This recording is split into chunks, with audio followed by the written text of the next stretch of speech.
Manikandan தாயவளாம் மங்களமாய் வாழ்வளிக்கும்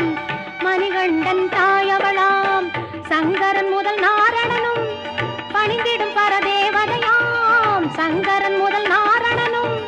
பணிந்திடும் பரதேவதையாம் பங்கஜமுகம் கொண்டவளாம் Paramasivan நாயகியாம் Verkadu